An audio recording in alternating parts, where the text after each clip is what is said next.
Ara se m'escolta. Hola, bon dia.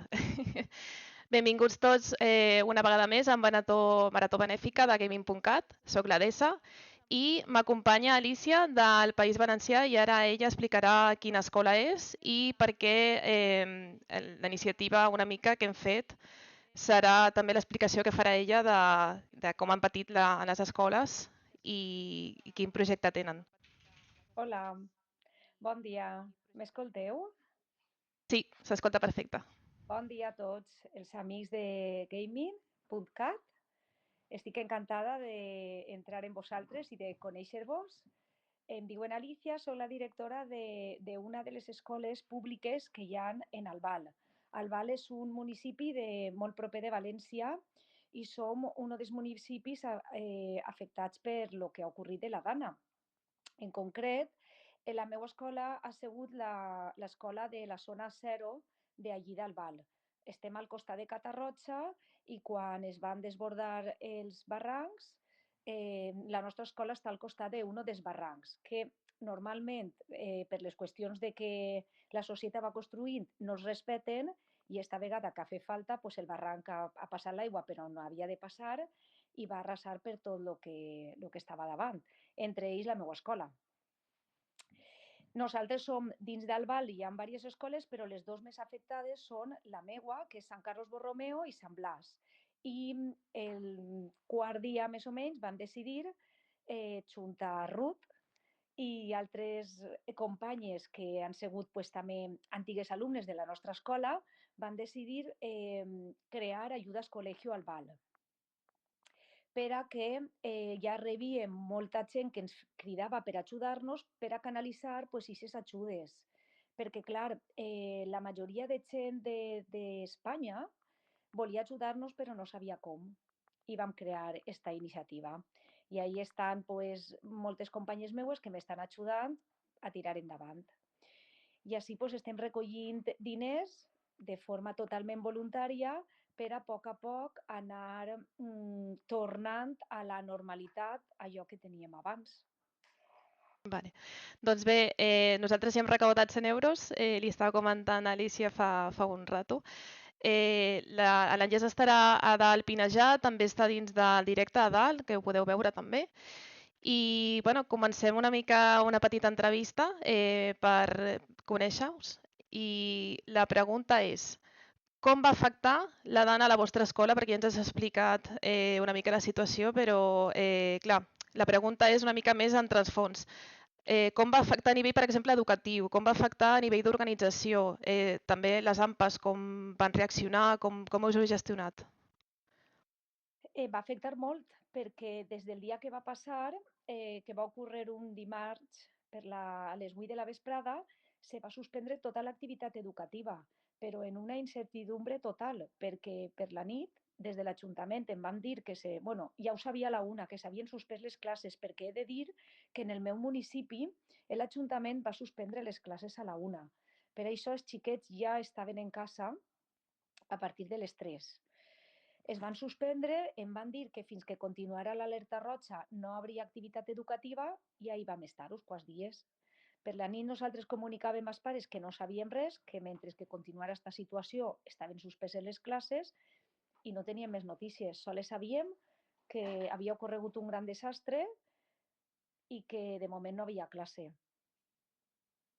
I a nivell, per exemple, dels danys, m'imagino que han sigut... Bueno, he vist fotografies bastant impactants i em va dir el Nando que aquestes fotografies són recents, de zones que, òbviament, pues, estan plenes de fang, zones destrossades. Quins danys teniu a les escoles? Pues a les escoles nosaltres he de dir que, clar, vam poder accedir el segon dia, però el segon dia era inaccessible. De fet, d'on jo visc fins a l'escola, que tinc 8 quilòmetres, vas tardar 3 hores. Sortejant els cotxes, com vaig accedir. Molts danys, perquè l'aigua, a part de vindre més o menys a 1,5 metres d'altura, venia molt forta. Així que arrasava per tot el que agarrava. Nosaltres, l'escola, tot el que estava a nivell de la terra, ho arrasat tot, menys les parets. No tenim menjador, No teníem taules, no teníem gimnàs, no teníem material d'educació física i després la resta de l'edifici el tenim un poquet elevat i ens va entrar mig metre. Vol dir que sí que el mobiliari se va estropear, les portes, però les parets les ha respetat. El que passa és que el que és tot el contorno de l'escola no, ens va derribar les valles, les portes, els murs. Ens van aparèixer dins cotxes, contenedors, Cotxes. llevadores, calentadors, tot el que se pugueu imaginar que pugui aparèixer, la força de l'aigua era grandíssima. I al voltant d'on tenim l'escola, el que va fer l'aigua és que va trencar totes les plantes baixes que hi havia, completament arrasades, soles queden els pilars, soles. Teniu també calefacció o també s'ha... Clar, Clar que... dos calderes. La caldera que teníem més alta sí que s'ha salvat perquè no ha arribat a banyar-se fins a 1 metre, però la caldera que teníem a nivell de la zona del gimnàs, la zona del menjador, està totalment anul·lada. Clar. I a nivell de gestió, quines mesures heu pres a partir d'aquí? A veure, a nivell de gestió, el principi va ser molt dur, perquè quan ocorren aquestes coses, que són desastres molt grans, costa un poc reaccionar. També és veritat que he de reconèixer que no estem preparats. No estem preparats tal vegada això, hi ha que plantejar-se, replantejar-se que pot ocórrer altres vegades i hi ha que previndre's. Així que la reacció pues, al principi va costar un poquet.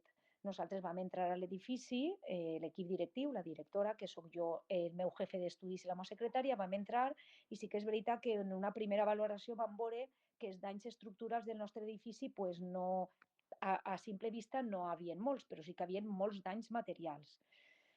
Els primers que van reaccionar va ser l'Ajuntament, que ens van mostrar un suport, i posteriorment va reaccionar la Conselleria d'Educació. Quin material, si tinguéssiu suficient, seria el primer que posaríeu a l'abast de les escoles? Material, per exemple, que sigui paper, llibretes, o ja és més equip informàtic, o quin és el que necessiteu més? Eh, ara mateixa, ara mateix el que més necessitem és material escolar, però material escolar molt determinat, perquè sí que és veritat que ens arriba molt de tipus de material escolar, motxilles, eh, bolsetes d'aseo, però clar, no tots els xiquets han perdut el material escolar. Sí que a nivell d'escola el que s'ha perdut pues, són la quantitat de fulls, de pintura, de pegaments, de tisores, però tot el que es gasta dins de l'escola. Papers de moltes formes, paper de plastificar. Tot això és el material fungible de l'escola i el material didàctic de l'escola és el que s'ha perdut. Després, els llibres també s'han perdut part de llibres, però, clar, s'han perdut llibres Molt puntuals, molt específics. molt específics, per supost. És de la biblioteca, però, clar, també estem rebent i nosaltres estem encantadíssims de la gran solidaritat. Estem rebent molts tipus de llibres, però, clar, a nivell de biblioteca, per a treballar en ells, nosaltres gastem llibres molt específics que a ells els interessen molt, dedicats pues, per a xiques d'una edat determinada. En valencià, per exemple, pues he de dir que sí que és veritat que ens està arribant molt de llibre en castellà, però nosaltres som una escola que tenim un percentatge elevat que treballem el valencià i tots els de valencià pues, els hem perdut, tots no. Gran part de valencià els hem perdut i, clar, el que ens arriba és en castellà. I ja estem plantejant-se pues, part de les donacions econòmiques que ens fan arribar de dedicar-lo a comprar llibres en valencià. Això també és molt important perquè, clar, vull dir, al final a l'escola també la biblioteca és material didàctic pels nens, no? També. Molt. A nivell també de dificultats, clar, em vas dir que quan vas arribar ja a l'escola, doncs, quin és el primer dia i el segon, què vau fer? M'imagino que vau fer també brigada de neteja per assegurar la sanitat. El primer dia no podíem donar crèdit. Vam obrir i teníem mig metre de fang entre les cames. No vam fer res perquè, clar, no sabíem com actuar. Nosaltres estem al servici de les administracions. No sabíem què fer. Vam entrar, vam fer les fotos i vam valorar què és el que li passava a l'escola. I a partir del segon dia que vam poder entrar, que això era el quart dia, el dia 1 de novembre, ja l'Ajuntament ens va proposar començar a obrir en els voluntaris que venien i començar a llevar fang. O sigui, hi havia voluntaris de fora de la vostra zona, que venia de... o eren voluntaris del poble? Encara no havia voluntaris de fora perquè l'accessibilitat no se podia accedir. Eren quasi tot voluntaris del barri, de pares que s'havien enterat que l'escola estava en molt males condicions, que havien pogut baixar, pues, que vivien en una segona o tercera altura i havien vingut en la seva granera o en el seu motxo a ajudar. No teníem de moment res, només que graneres, motxos i poquet més. I el material que us està començant a arribar, m'imagino que ja és més de fora també, de donacions. A partir de més o menys el primer cap de setmana ja va començar gent propera a nosaltres a preguntar-nos què ens feia falta. I vam demanar, al principi sols demanàvem productes de neteja, sols. Sobretot els arganes, que són com si foren per a netejar els cristalls, però per al piso, per a poder arrastrar el fang. I gent molt propera va començar en camionets com va poder arribar al col·le a portar-nos els materials de neteja. I gent del barri començava a ajudar-nos i a treure fang com podíem, perquè clar, és que el llevàvem d'una part i anava a l'altra, perquè era increïble, no podíem apoderar-se. I ja a poc a poc, pues més o menys a partir del quart cinc dia, començarem a veure el color del piso. I m'has dit que ja han obert, no, les escoles? Em vas Sí, comentar. pense que pràcticament estan obertes quasi totes les escoles afectades, però les nostres, concretament, les dos nostres que estaven més afectades, una vam obrir fa 2 setmanes, que era la meua, i l'altra va obrir la setmana passada. I Sí, com és els primers dies?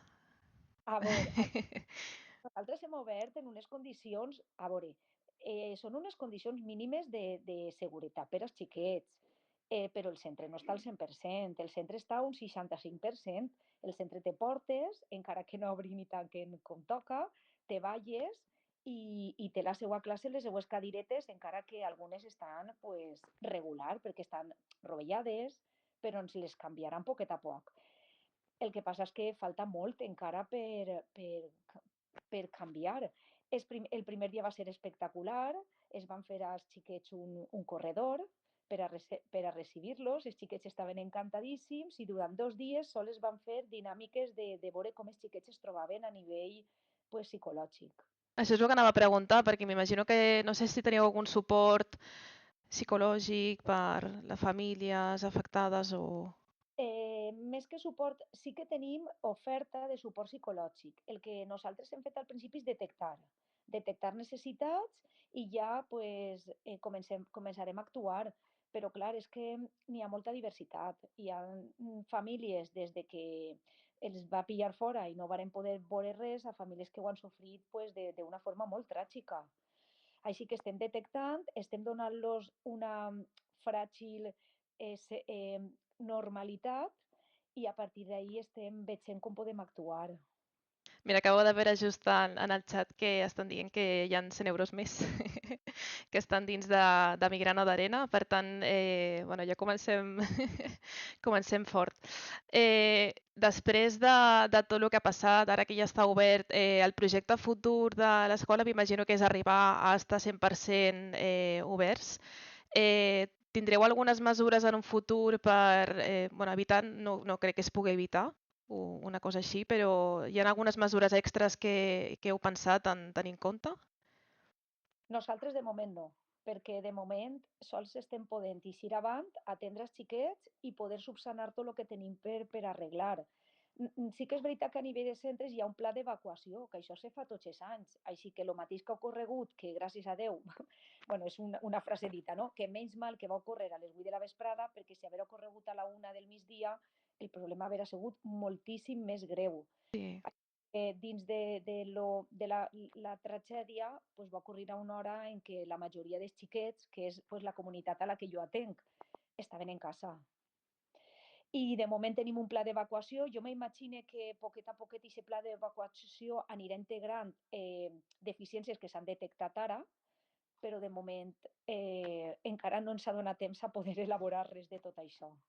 Clar, m'imagino que ve a poc i a més hi ha molta gent implicada en els informes, en prevenció I a nivell de... Me'n deies que us porten catering, que no està en menjador obert. No. Quin és el... Que bé, m'imagino que és del Val o ve de fora directament? Nosaltres és que les empreses, bueno, així en la Comunitat Valenciana, els menjadors funcionen, poden funcionar de dues maneres, però sempre ho gestiona una empresa que es diu de catering. El que passa és que pots tindre cuina pròpia, que és el que nosaltres tenim un cuiner i dos ajudants, o catering que te porten el menjar ja fet. Nosaltres tenim una cuina preciosa, en un cuiner espectacular, però ara funcionem en catering que ens porten el menjar fins que ens connecten la cuina, que ja ha arribat, i tornarem a funcionar com estava. Però és que de la cuina ho varen perdre tot, tot. Arribava a 1 metre més o menys i mig, així que no funcionava res. Ho vam tindre que llevar tot menys les parets. I bon dia, Nando. A veure si ens escolta. Eh, Hi ha alguna cosa que vulgueu dir a les persones que han ajudat o que continuen ajudant, a part del material que m'has dit que fa més falta? També és molt important donar aquest missatge per si alguna persona que està escoltant, doncs, bueno, com que hi ha moltes organitzacions de voluntaris, doncs el missatge és important, però no sé si vols dir alguna cosa més, a l'agraïments o potser destacar alguna cosa personal. Bueno, he d'agrair que la veritat és que en esta catàstrofe ens ha demostrat, jo he tingut l'oportunitat, perquè clar, jo porto 3 mesos de directora, porto 22 anys a la meva Tres escola, mesos. però sí que és veritat que els primers dies pensava que menuda desgràcia que havia tingut, però ara em sento afortunada perquè gràcies a això, que és una cosa que no volíem ningú, he pogut conèixer a moltíssima bona gent i he de reconèixer que hi ha molta més bona gent que roïna. El que passa és que sempre s'escolta més la roïna, però centenars de voluntaris que han vengut, que s'han deixat la pell per ajudar-nos i per veure que poquet a poquet estava cada vegada més net per a que els xiquets pogueren tornar a l'escola. És increïble. He tingut l'oportunitat de conèixer a tantíssima bona gent que estic encantada d'haver tingut que liderar això. Ha sigut, pues, bueno, ha sigut una casualitat aixina, ja que m'ha tocat, pues hem eixit així. I quin és el missatge que transmeteixen als estudiants i als pares i mares? Com veuen el futur? És a dir, m'imagino que estan ja encantats de que estigui tot més o menys a la normalitat. Sí, els pares és que ells han vist el procés d'evolució de l'escola, de posar-la a punt, perquè han estat allí, han vingut moltíssimes a ajudar. Alguns xiquets també venien en la seva granera, també venien a ajudar. Els pares estan encantats perquè, clar, ells, igual com jo, quan vam entrar al principi pensaven que no tornaríem a l'escola en 3 o 4 mesos, de conforme estava. I sí que és veritat que en un temps rècord, 4 setmanes, hem pogut anar. És increïble. Ens escoltes bé, Nando? Sí, perfectament. Perfecte. I vosaltres? Bé, no sé si has pogut escoltar una mica. M'ha agradat tenir aquesta transició de passar d'escoles a tu perquè que sou dos persones que heu vist de primera mà tot el que ha passat. També doncs, la pregunta en si és, hi ha escoles i també hi ha la teva figura, que també ha sigut molt important, que també és de voluntari, com també de persona que ha emprès, que és un empresari.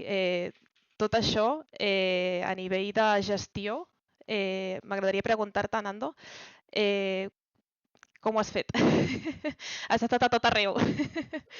A veure, al final jo el que he fet ha sigut transmitir també un poc per xarxes socials el que estàvem fent, tant jo com tots els llauradors que hem estat anant, Mm. un poc per a valoritzar el que som nosaltres. No només fem menjar per a la gent, que també, sinó que quan hi ha alguna catàstrofe, passa algo, qualsevol cosa, com per exemple fa 4 anys el Covid, també, que traguérem els tractors a desinfectar els pobles i tot això, pues, aquella vegada no va ser tan viral la cosa, però esta vegada sí que vaig dir jo tot això ho he d'immortalitzar i ho he de passar a la gent per a que vega que realment confiant en la gent que estem en la terra i que treballem la terra, no només és que van a menjar en salut, sinó que realment anem a estar ahí per al que faci falta i és l'únic que hem volgut transmitir mitjançant jo, però tots els companys que hem estat anant, que vamos, del meu poble i prou anàvem més de 50 tots els dies. Déu-n'hi-do. Aprofito ara la trucada per despedir-me de l'Alicia, ha sigut un plaer. I ara em quedo amb en Nando perquè no marxeu, ningú, perquè ens queden moltes hores. Ja hem recaptat 200 euros i va pujant al marcador. I ara fem una entrevista molt xula que espero i tinc moltes ganes de continuar aquesta conversació perquè l'any passat hi va haver, si bé recordo, la vaga de tractors i hi ha moltes coses que també vull donar veu a aquestes necessitats. Un plaer, Alicia. Adeu a tots. Adeu. Adeu. Bé, ja que estem aquí, m'agradaria preguntar-te, a part del que ens has explicat, tots els tractors, tota la maquinària, m'imagino que és una maquinària molt específica perquè puguin accedir dins del poble, no? No, a veure, és la maquinària que tenim per a treballar la terra, vull dir, no canvia res, sinó que el que passa és que nosaltres, per les feines que fem al camp, sobretot en la zona de l'arròs, tenim molta varietat de maquinàries, doncs tenim remolques grans, tenim remolques xicotets, tenim pales, tenim reculaores per allissar carreteres, tot això que ho gastem en el nostre dia a dia. Són moltes màquines que igual n'hi ha màquina que la gastes només que 15 dies a l'any, 20 dies, 30, però la tenim ahí. I era el que més se necessitava els primers dies, sobretot, per a poder treballar allí, que era pues, traure escombros, manejar cotxes, sobretot era bàsicament això. Què farem? Pues agarrarem i diguem, xicos, que tinga remolque que puga entrar per dins dels pobles, que l'enganxe, perquè també tenim banyeres més grandotes que aquestes pues, no cabien en tots els carrers, però pales els primers dies n'anàvem 5 o 6, tots els dies, després remolques n'anàvem 10 o 12, i les reculaores per arrastrar els cotxes, que inclús en el tractor sense reculadora també se pot fer, però així inclús per a poder amuntonar, enganxarem i anàvem sense pensar-nos seu, el mateix dijous ja després de l'Anna. Tot ha sigut a través de les xarxes o ja teniu alguns grups que són organitzatius? Sí, no, a veure, nosaltres tenim grups de llauradors en els pobles. Entonces, tenim un grup que es diu Amics de l'Arròs, que són pues, tots els llauradors arrossers que som de Sueca, de Sollana, de Cullera, de tota la zona de la Ribera Baixa i alguns de l'Horta. I el mateix dimecres de vesprada va haure un xic de Massanassa, que és una de les zones afectades, que es va enviar a aquest grup com una mena de SOS, diguem-nos, per favor, vingau, estigueu soles així, perquè la veritat que és un xic que també ha sigut afectat perquè el seu magatzem li l'ha arrasat tot, s'havien salvat 2 o 3 tractors, doncs són els que estava utilitzant. Diu, però necessitem ajuda, si no hi ha ningú, tal, no sé què, i nosaltres diguem, doncs, bé, no mos ho pensarem, agarrarem tractors i al dia següent almoçarem en el poble i mos anarem cap allí a ajudar el que puguem. I en les teves terres, com ha impactat? En les meues terres jo tinc alguns camps afectats, sobretot en les zones inundables que pues, tinc diverses parcel·les. Una la tinc justament tocant el riu Xúquer, que jo sí que l'havia vist l'auia entrar dins del camp, però no tant com esta vegada, perquè el riu Xúquer, pues, és que coneguem aquest riu, sabem de lo que és capaç quan hi ha moltes plogudes en les zones altes, sobretot en la zona de la Vall d'Albaida, la comarca de la Vall d'Albaida, que ve per l'afluent, per el riu Albaida, i quan allí plou mogolló, pues així també fa el riu Crescudes. Després en la zona del Magre, de la Ribera i per on ha vingut a la zona del Xemesí, també sabem que de vez en quan ve carregaet. El riu Xúquer al final té una capacitat d'almacenar, no, de passar 1.000 metres cúbics per segon, i aquest dia pel Magre ja en venien 1.700 o 800, entonces era una cosa que sabíem que anava a passar. I, clar, jo tinc un camp que això sí que m'ha deixat algo de terra. Sí que és veritat que al ser una zona que s'escampa molt dins de la mateixa mota del riu, o sigui que és com un dic de contenció que té el riu a 100 metres, el que passa que en l'evolució dels anys el riu ha anat manejant-se de lloc, aleshores ahir té una zona molt ampla per a deixar aigua, i és una taronja que ve a mes d'abril, aleshores encara estava verda, i això no ha sigut massa afectada, pràcticament molt poquet. Després sí que és veritat que n'hi ha una zona entre Riola i Polinyà, que són dos pobles que estan també tocant el riu, que aquest mur de contenció del riu va rebentar.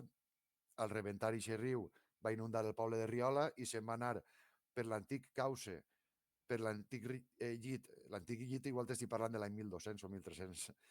El riu anava cara a Corbera, per un poble que es diu Fortaleny, i a buscar l'estany de Cullera per a la desembocadura. La desembocadura la diferència igual són 2 quilòmetres o 3 que ha canviat en els últims 500 o 600 anys, però el riu se'n va anar a buscar el seu antic cauce de tota la vida. Perquè hi havia passat un altre cop, no?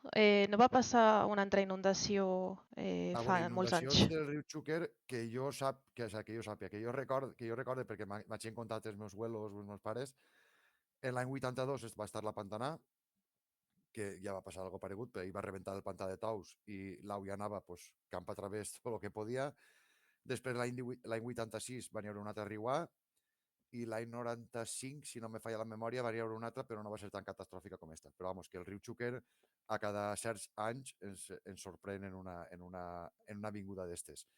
Sí que és veritat que la zona on va rebentar aquest mur de contenció, això des del 1850, que està aquest cordó, està preparat per a que rebente per ahir, però clar, pues els últims 50 anys s'ha construït molt per on no se tenia que construir, s'han tapat a lo millor eixes així des de l'auia que no es tindrien que haver tapat, aleshores ha fet més mal que el que s'esperava.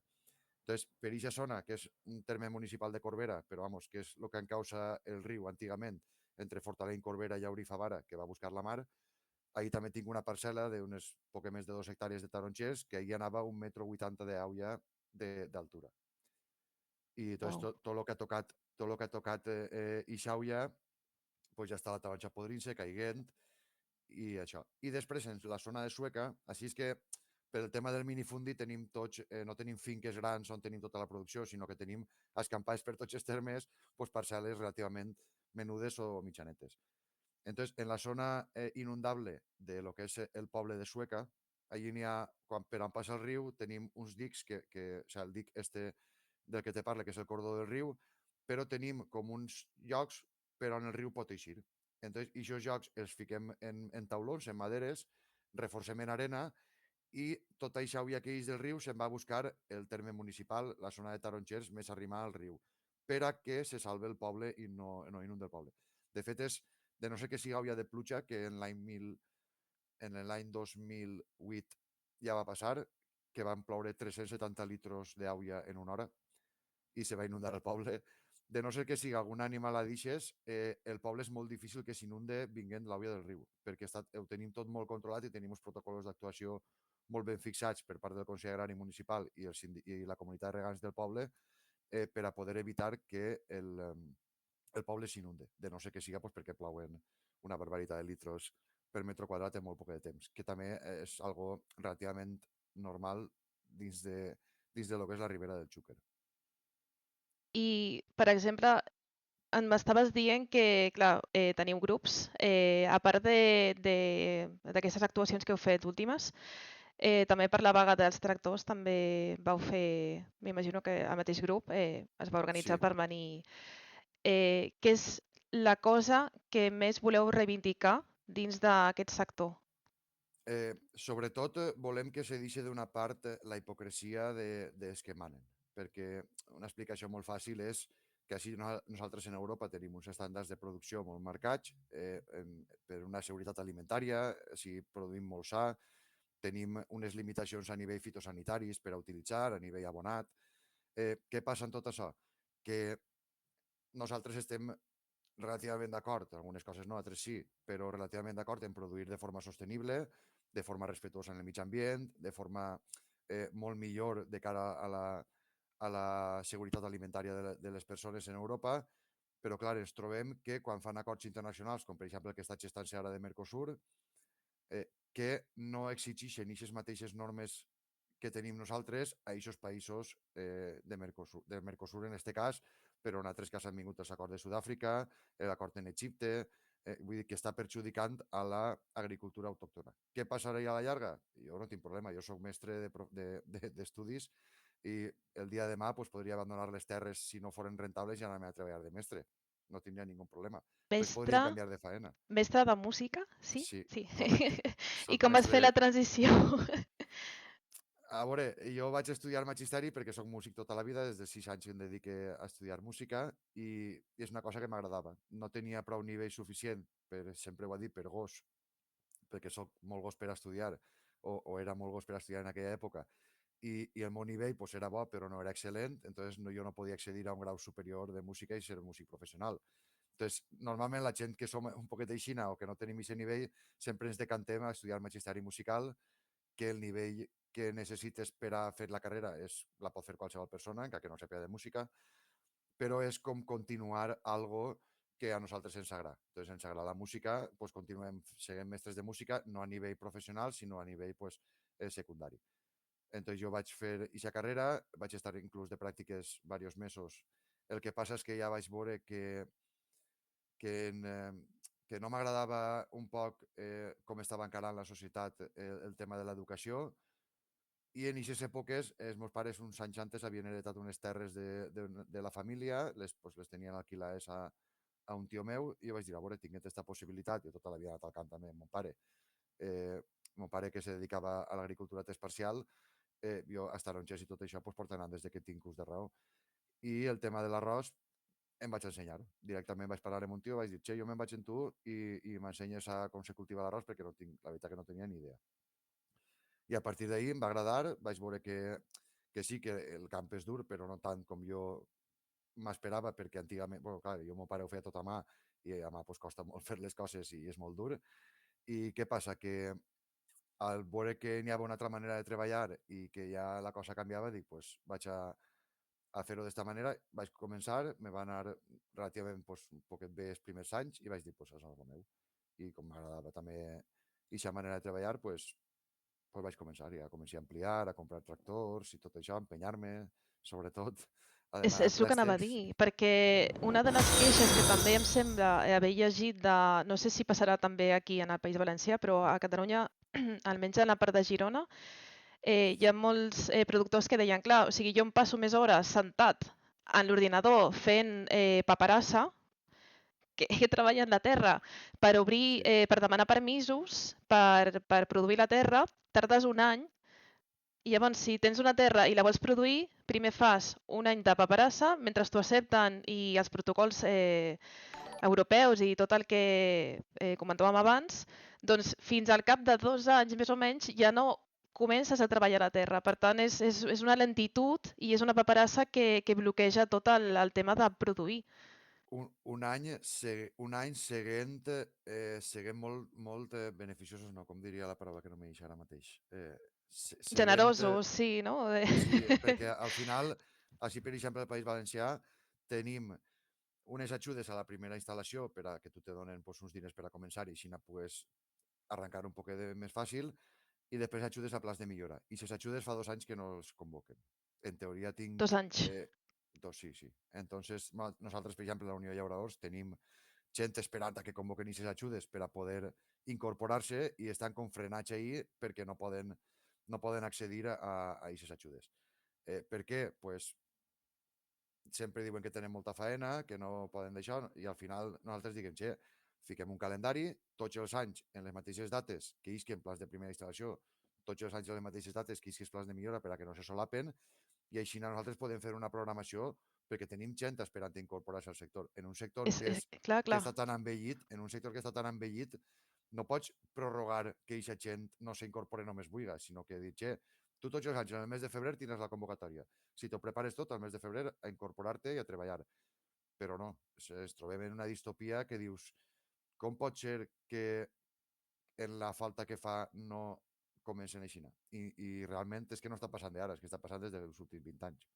Que és el que deies, o sigui, la gent que ja que comença, que té l'oportunitat de començar també és perquè ha pogut heredar o continuar el negoci de famílies, però la gent que vol començar de zero ha de tenir una El, preparació.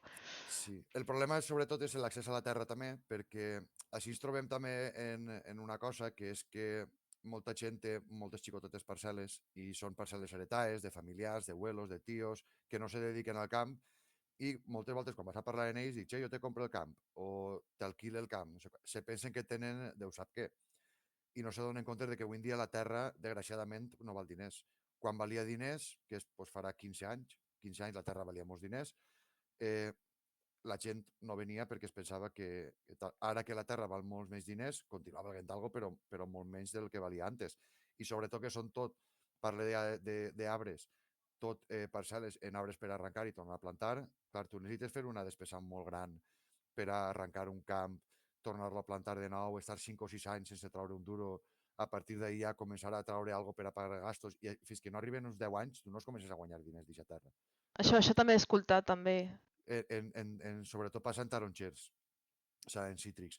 Si te'n vas a cereal o te'n vas a hortalissa, és diferent, però així i tot, tu necessites una inversió molt forta per a començar. Que se pot fer, per supost, tots la podem fer, perquè al final per obrir qualsevol negoci tu necessites diners, tu vols comprar un bar i te compres el bar, compres els aparadors, les caires, les taules, la Te sols cafetera. hipotecar, també. Clar, exacte, tu tens que ficar uns diners inicialment per obrir qualsevol empresa. Però si damunt el que te ho pot facilitar no t'ho facilita i damunt necessites estar un any esperant que ells que iniciis ajudes, demanar permisos, tal, pues al final te desesperes i te busques una altra feina. Clar, i també necessites saber una mica de llenguatge administratiu, no? Perquè per omplir els formularis, per omplir els plaços, per utilitzar ordinadors portàtils i per tenir una connexió d'internet necessites també invertir en tu mateix i en saber com aplicar aquestes coses, perquè m'imagino que vosaltres des del vostre grup us ho expliqueu i feu cursos també, però clar, una persona que vulgui emprendre de zero, m'imagino que el que ha de fer primer és entrar en un grup, no? Per tenir una mica de suport, perquè des de... Sí, en aquest cas, des de la Unió Llaura Hora, nosaltres fem, des de l'organització agrària, nosaltres fem molts cursets d'iniciació de jovens, sempre preguntem quines necessitats té aquesta gent per a poder organitzar cursets per a ells. Vull dir, això nosaltres no tenim problema, inclús tenim tècnics molt ben preparats que te poden assessorar per a començar, per a continuar, què tens que fer. Tenim convenis també en alguna entitat bancària, com per exemple és Caixa Popular d'ací, que és una cooperativa valenciana de crèdit, que també ens facilita un poc més l'accés a aquests crèdits per a poder començar. Vull dir, intentem manejar-nos en ixe món que envolta l'agricultura per a poder facilitar a la gent que vol començar o la gent que vol ampliar o el que siga i donar-los aquest servici. I ja t'he dit, nosaltres regularment, tots els anys, quan arriba el mes de juny, solen fer una formació de 2 dies per a gent jove que de fet només poden vindre menors de 40 anys, que en el camp són els que són considerats joves, menors de 41 anys, per a poder formar en inquietuds que tinguem. Per exemple, per a que et facis una idea, l'última que farem va ser de com fer màrqueting digital, no, com poder emprendre el teu negoci per a vendre online. O sigui, de quines maneres pots fer-ho. A 3 anys hem fet curs de comunicació per a poder parlar en públic, per a poder anar a un lloc, a una entrevista de qualsevol cosa i que tingues tables per a poder un poc trampejar les patades que te fiquen per davant, i cada any fem una cosa segons la necessitat que veiem, o que normalment sol fer jo, la necessitat que té aquesta gent. Un altre any farem també un curs d'economia agrària, vull dir, de com fer uns balanços a la teva explotació per a saber treure els costos de producció, els costos d'almacenament, els costos d'enviament, vull dir, tot el que envolta a la teva activitat econòmica, poder fer aquestes coses. Tot és qüestió de demandes. Si la gent me diu a mi jo necessito fer això, automàticament nosaltres ens manegem per a poder agarrar una subvenció del Ministeri de Treball i poder fer aquesta formació que no costa diners. L'any passat, així ja tenim, crec que 30 persones, si no me falla la memòria, només en el meu poble, en Sueca, o sigui, en el poble on treballe, tenim 30 persones formades en l'ús de drons a nivell fitosanitari per a poder utilitzar drons per a treballar. Per què? Perquè veiem una necessitat ahir, volem treballar en drons perquè és una ferramenta que creiem que és molt, molt bona per a poder treballar, i automàticament buscarem la manera de formar aquesta gent. Jo també sóc un d'ells, i ja tenim els permisos, ja tenim els carnets de dron, d'aplicador de drons per a usos fitosanitaris, ja estem treballant en el Parc Natural de l'Albufera per a poder tindre aquestes autoritzacions per a poder volar drons dins del parc, que és una normativa un poc diferent a la que està fora. Es manegem en aquests àmbits per a que la gent pugui tindre facilitats a l'hora d'emprendre, d'utilitzar noves tecnologies. L'ordenador, jo també te dic una cosa, jo no faig res en l'ordenador. Bàsicament, no per desconeixement, sinó per falta de temps. Jo tinc la meva Clar. assessoria, que m'ho porta tot, jo l'únic que faig és pues, factures i tot això, escanejar-les, enviar-les i ja s'apanyaran. Quan ve noves normatives, la meva tècnic li diuen Rosana, doncs li toca Rosana. Ara, per exemple, que han vingut les ajudes a la dana. Rosana, demana'm les ajudes. Ja no tinc que estar jo perdent el temps. Què faig jo? Pues, quan faig algun contracte d'arrendament o algun compra de compra-venta d'alguna terra o d'alguna cosa, pues sí que jo ja sé entrar dins de la pàgina de la Generalitat i em costa un ratet, pues tinc que estar el diumenge per la prada pegant-me contra la pàgina de la Generalitat I per a poder trucades. registrar. I, no, però al final pues, vas veient-ho, intentes mirar també, busques contrats de 3 anys, mires a veure, ai, així que tinc que ficar, ja que tinc que... Entonces, un poc l'experiència també te va donant i com ho fas també una volta de cara a les 1.000, pues a voltes sí que te fartes, li envies la documentació a l'assessoria i li dius registreu-me això que jo estic ja fart de pegar-me contra l'ordenador. Sí, Entonces, un sí, no, poc... no, és que és bastant curiós perquè és això que dius, no? Per fer factures també és ser empresari, a part de tocar la terra, també toques tots els punts d'una empresa. Inclús també m'imagino que quan busques personal també has de fer tu les pròpies entrevistes, has de també de donar coneixement a la persona que ve a treballar a la teva terra. Vull dir, és que hi ha mil coses que, a part de treballar a la terra, una persona ha de conèixer i no ve, el coneixement no ve de zero, sinó que la persona ha d'implicar-se també en la formació, o sigui, que Claro. perds molt de temps. Realment és que també és veritat que moltes voltes jo ho dic que no som, molta gent no som conscients que nosaltres, a part d'agricultors, de pagesos, que digueu allí, eh, nosaltres som empresaris també.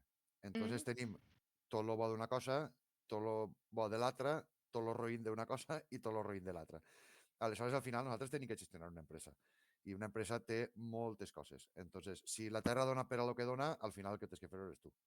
Si te va millor, pues podràs pues, tindre un gabinet, una assessoria que te porta tots els papers i tot això i te lleves ja d'una cosa, però jo, per exemple, ara que m'estic dedicant ara durant la campanya de la taronja a fer enviaments i tot això, jo normalment el que me compra de casa no li faig una factura perquè realment no la necessita i com jo tinc tot informatitzat, ho puc imprimir quan vulgui. Però, per exemple, fruteries que li servisc alguna comanda més especial com la de l'altre dia perquè n'hi havia una empresa que volia fer un regal de caixes de Nadal, pues jo sóc el que tinc que buscar les caixes perquè no són les que utilitzen normalment, després jo sóc el que té que fer les albarans per a quan vinga el camió carregar-les, pues jo sóc el que tinc que fer-li la factura i enviar-li-la a aquesta gent per a que me paguen. Vull dir, o fas això, o estàs en el camp collint, o estàs en l'almacén encaixant, o si vols fer-ho tot, pues primer fas una cosa, després l'altra, i quan arribes a casa per la vesprada fas l'altra i te passes tota la vesprada pues, gestionant els envios per al dia següent, fent les factures que t'han demanat. És un poc, o jo el que faig intentar també deixar-me totes les feines per als divendres, que són els dies que no faig enviaments, pues, per exemple, anar a buscar caixes noves o anar a fer algun reparto que tinc que fer jo mateixa perquè és una quantitat més gran que no me val la pena enviar-la per correu. Tot això i les factures pues, sol fer-les el diumenge per la vesprada. El diumenge per la vesprada m'assente cara a l'ordenador, me fique a ficar-me al dia i als enviaments del dilluns i quan acabi això pues, faig les 4 o 5 factures que me demanen totes les setmanes per a poder anar un poc al dia i que no se m'ho... L'any passat, en setembre o en octubre, me va enviar un hotel al que li servisc de Jèrica. Me va dir, Nando, tenim pendents cobrar-te 30 no sé quantes caixes de taronges de l'any passat. I, I jo dic, menys mal que m'ho has dit, perquè vamos, jo ni al cap ja... o sigui, després mires la conversació que tens en la persona encarregada de l'hotel i dius, vale, tot això, l'última factura la vaig enviar tal dia, perquè ho envia per WhatsApp per a poder tindre-ho ahir en l'històric, i dic, vale, totes les que me va demanar després, perquè si jo sí que sempre ho dic, aquesta gent que són enviaments més especials m'ho demanen per WhatsApp, i jo vale, dic, vale, vaig sumant 3 caixes, 4 caixes, esta setmana 2, l'altra setmana 3, vaig sumant i dic, vale, efectivament faltava això, però com també són gent en la que coneixes i tens un poc de Habituals. confiança, tampoc me preocupa massa perquè sé pues, això, que guany en octubre de repente m'ha dit me falta una factura de 30 i pico caixes que són pues, a lo millor 5 o 600 o 700 euros que no havia ingressat jo perquè no havia fet la factura. Bueno, Automàticament clar, és que tenir tot el control és acabar boig una mica. és Necessites impossible. un exèrcit, bàsicament, de Sí, persones perquè t'ho gestionin tot. Però clar, també tens la pàgina web, no? sí. La portes tu o te la porta... No, no, si això me faltava ja. Jo vaig començar, bueno, com tu crec que me seguies ja per aquella època, crec que si no fa ja poc, vaig començar per Twitter, un anunci que vaig fer en Twitter, el primer any ho gestionava tot a través del WhatsApp. A partir d'ahir era WhatsApp i transferències. Jo l'únic que li deia a la gent era, mira, vos taronges, vale, sí, perquè en aquesta època només enviava que taronges, entonces era format únic. I li deia, vale, si vos taronges, esta és la meva direcció, el meu número de compte, me fas una transferència, me penso que eren 27 euros en aquella època, me fas una transferència de 27 euros, m'envies el justificant per WhatsApp i me fiques la teu nom, cognoms, direcció i telèfon. Amb vos que te ho envie i a partir d'ahir jo pues, anava gestionant els enviaments en un grup que tenia el meu germà, perquè ell era el que me feia les etiquetes, perquè jo no tenia ni idea ni de fer etiquetes per a enviar ni res. I al segon any ja vaig fer la pàgina web, que resulta que unes amigues meves de Bilbao me digueren, tu algun dia te tornaràs loco fent això. I diu, i me va dir, la meva germana sap fer pàgines web, li diré que te'n faig una. Vull dir, va ser tot així. Ella me va fer la pàgina web, començarem d'una manera, en un allotjament, tal, no sé què, i a partir d'allà van facilitar un poc, ja li vaig dir a la gent, bueno, ja tinc una pàgina web. I clar, el segon any ja el 50% de les comandes o per ahir ja m'arribaven per la pàgina web. El tercer any ja, que de primeres ja vaig començar, que va ser l'any passat, ja vaig començar directament a tenir la pàgina web, ja vaig dir, senyors, així teniu la pàgina web, que sempre n'hi ha gent que preferís per el WhatsApp o el que siga, dic, bueno, doncs bé, al final n'hi ha gent que són clients més habituals de sempre i dels primers que vaig tindre que jo dic, bueno, doncs per vosaltres jo aguantaré el WhatsApp. Enguany sí que de primeres ja anunciat i pràcticament comandes per WhatsApp doncs tinc les de les fruteries, hotels i alguns clients així més diferents als que servís o a un restaurant i això, i algun amic meu que me toca i me diu envia'm, no sé quan, envia'm 2 caixes, pues jo dic, escriu-me per WhatsApp i tal, i ho gestiono un poc millor perquè la majoria de comandes ja són per la pàgina web. Entonces ahí ja... Clar, ha sigut una transformació digital, Sí, però sí, m'imagino totalment. que la transformació digital hi ha alguns agricultors o pagesos que no poden fer-ho de la manera efectiva, sinó que, clar, depèn dels recursos també que tinguin ells. Per Sí. tant, tu has vist la transformació, però no sé si altres pagesos han pogut tenir l'oportunitat de fer-ho i si ho han fet, també han fet alguna cosa semblant a través de pàgina web o cadascú té la seva eina. Així en la zona, antes de que me ficara jo, perquè jo relativament fa només que 4 anys que ho faig això, i en la zona ja n'hi havia moltíssima gent que inclús antes de n'hi haure pàgines web, bueno, antes de que tot el món tinguera internet, ja se dedicaven a vendre taronges directament al consumidor. De quina manera ho feien? No tinc ni idea. Suposo que anuncis en periòdics o coses d'aixes, perquè fa 20 anys era més complicat i tot a través de telèfon. Tal. Entonces, ells ja ho tenen muntat.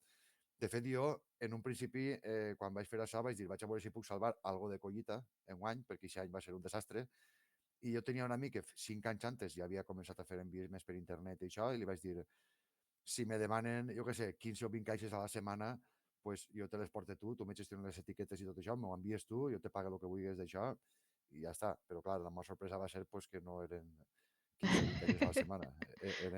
La primera setmana van ser més de 100 al dia, o sigui, i ahir va ser ja quan me vaig ficar en contacte amb l'empresa de transports que jo utilitze, perquè tinc un amic que treballa allí, ells ja m'ho facilitaren tot, la veritat, s'han portat molt bé des del primer moment, i jo pues, molt content de continuar això, i ahir és ja quan s'ha anat transformant-te. També he de dir que això tampoc és la salvació de la citricultura valenciana. Vull dir, això poden fer uns quants, de fet, jo conec a prou gent que ho fa per així per la zona, però no és una cosa que se pugui fer per molta gent, perquè al final també hi ha un mercat molt reduït en aquest aspecte. Sí que és veritat que jo me defenc prou bé, conec altres que se defenen inclús millor que jo, altres que se'n van, agarren una furgoneta cada 15 dies o 2 i se'n van a França i venen els poblats del sud de França caixetes de 10 quilos o de 5. Cada un s'ho ha buscat un poc de la seva manera, però al final si tots farem això, t'ho dones compte que de la fruita que se produeix a nivell espanyol, comptant Andalusia, Múrcia, València i el sud de Catalunya, el 96% d'aquesta fruta, d'aquesta taronja i mandarina, se'n va a Europa. Entonces, clar, l'altre 4%, potser ara ha pujat un poc a un 6 o un 7%, és comerç interior. Entonces, n'hi ha gent que se dedica, per exemple, també tinc algun amic que se dedica a portar fruta en palets a Mercabarna, altres que tenen una paradeta en el mercat de Vitoria i allí porten, si no al poble mateix tinc un conegut, que tots els dies envia 4 o 5 palets de taronges al mercat de Vitoria i allí ho distribueixen en fruteries. Vull dir, cada un s'ho ha muntat un poc com té, però això té un mercat molt limitat. I a part d'això necessites també una constància que no molta gent té. Jo, per exemple, sé que de dilluns a dijous, ploga o neve, tinc que enviar taronges. Entonces, si un client me compra unes taronges un dijous a migdia, jo el dijous ja he tancat els enviaments. Sé que aquestes taronges tenen que ser el dilluns. Si jo veig que el dilluns té que ploure, jo el diumenge tinc que estar collint per a poder preparar-me i que el dilluns jo puc enviar taronges. Jo sí que tinc que estar pendent de l'oratge, tinc que estar pendent de tindre prou fruita. Normalment sí que, de fer un oratge normal, jo envio sempre El mateix dia que cuic, jo vaig de matí, vaig al camp, collim les taronges que fa falta enviar aquest dia, les muntem en les caixes i a migdia se'n van ja a Ribarroja, que és on està el centre logístic, i d'ahir ja se reparteixen a tota la península.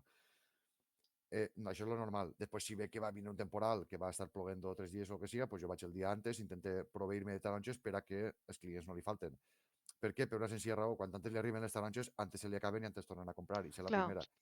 I segona, que jo el que veig és frescura. Alguna volta m'han dit, a les Isles Balears no envies, a Canàries, a França, dic no, per la senzilla raó de que allí tarden 5 o 6 dies en a plegar les taronges.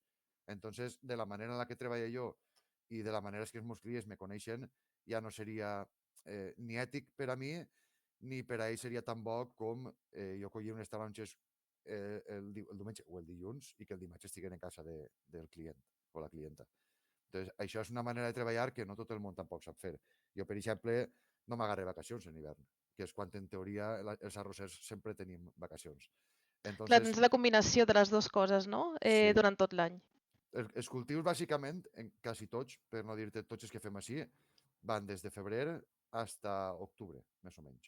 En febrer ja te fiques a, per exemple, en tarongers o en caquis, comences els primers tractaments per la floració, primers abonats, comences a preparar la terra. Ara, per exemple, després de la dana tenim que incorporar molta terra de la que ha deixat el riu, tenim que incorporar-la al sol altra vegada, retobatar. Totes les feines comencen en primavera, si no febrer, març. Les feines de l'arròs també comencem a preparar la terra en març, segons l'oratge, estem tot el mes d'abril, després en maig ja comencem a sembrar i estem tot l'estiu fins al mes de setembre-octubre fent el cultiu. Després jo tinc el mes d'octubre, quan acabem la sega de l'arròs, fins a mitjans de novembre, més o menys, pues que ja estàs netejant la maquinària, arreglant coses que tenies pendent en hivern, en estiu arreglar-les en hivern, preparar la maquinària de la taronja ja, la calibradora, tot això, preparar-te les caixes, mirar que... Vull dir, un poc fer com el manteniment i després quan comença a finals de novembre ja comences a treballar el ritme de taronja. Entonces jo sé que durant els mesos d'enviaments de taronges jo tinc que enviar taronges de dilluns a dijous i tot el que no siga això ja és fallar-li al client o a la clienta. Entonces, si no te ho agarres d'aquesta manera, és impossible poder subsistir en un mercat on fiques Google enviaments de taronges i t'ixen 2.000 pàgines web d'enviaments de taronges i tots en diferents preus i cada un pues, en la seva idiosincràsia. Clar, és que a més, quan tu, és el que deies, quan tu busques per internet és una mica també com anar al supermercat i veure taronges i a vegades et fiquen taronges València però tampoc et fiquen realment quin productor és, ni vas una mica com a consumidor a cegues. No hi ha ninguna pàgina que ordeni ni per ciutat ni per... Per tant, és una mica entrar en la selva. Sí, el que passa que el bo d'això és que com a mi la majoria de clients que tinc i clientes me coneixen ja per la meva activitat en xarxes socials, antes molt en X i ara pues, més en Instagram també, per tota la repercussió que ha tingut aquests dies, ells veuen també el procés, que és al final un poc la base que tinc jo sempre, que de fet a mon pare li dic moltes voltes, que és el que m'ajuda en tot això, i li dic, tu no tens que preocupar-te si en la pàgina web de la gent de Corbera, que és un poble que està al costat, la tenen 2 euros més barata que tu o la tenen 2 euros més cara. O sigui, jo calcule els meus costos, calcule el percentatge que s'ha de quedar un poquet per a, pues si tinc que fer alguna inversió o tal, no sé què, calcule una cosa que me posiciona a mi per a poder viure dignament de l'agricultura i ja està. I al que li agrada bé i al que no, pues pot passar.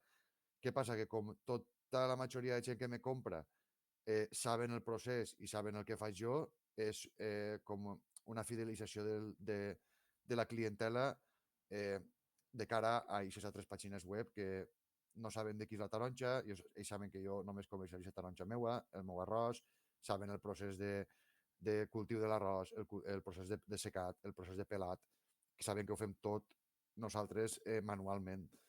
Entonces, és com una manera una diferenciació del que poden fer altres pàgines web que no saben si la producció és d'ells, que no saben ni la cara que té l'amo del camp. Entonces, és un poc aquesta manera de diferenciar i poder sobreviure pues, en tot este batiburrillo de pàgines web que n'hi ha venguent cítrics. Bueno, cítrics, aguacates, al final n'hi ha que vendre tot. Sí, sí, no, sí, això és el que dius és molt important perquè a nivell de produir la terra, però també conèixer una mica com vendre el producte, és una cosa que és diferenciador de tot el mercat, perquè A la fi, tu quan vas a comprar un producte, si saps una mica la història d'aquesta persona, és el que dius, la cara. Tu Sí, penses 2 vegades i prefereixes, és com també cuidar a la persona, no? És agafar el producte clar. i saber per què l'estàs comprant. I quan saps totes aquestes coses, la qualitat te da igual el preu.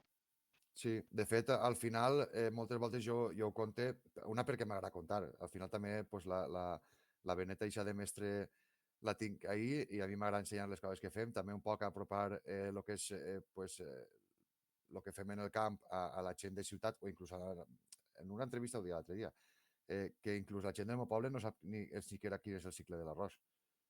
Me'n recorde que fa una anècdota molt curiosa de l'any passat, que bueno, tinc la dona d'un amic meu estava preparant oposicions a magisteri infantil i es feien fer com una programació anual en els ODS, en els Objectius de Desenvolupament Sostenible de la Unió Europea, eh, com que tenien que fer una programació anual d'algo que tenien que fer tots els mesos com per apropar a lo que és l'entorn rural del poble o la ciutat on estan i me va dir, per favor, tu no vindries a ajudar-nos un poc en això? Dic, home, clar, vaig en seguida.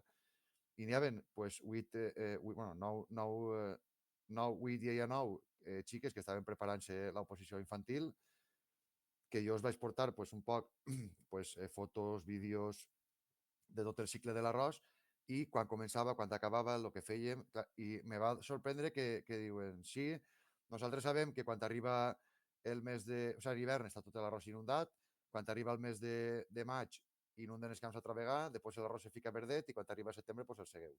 I això és el que sabien elles del cicle arròs.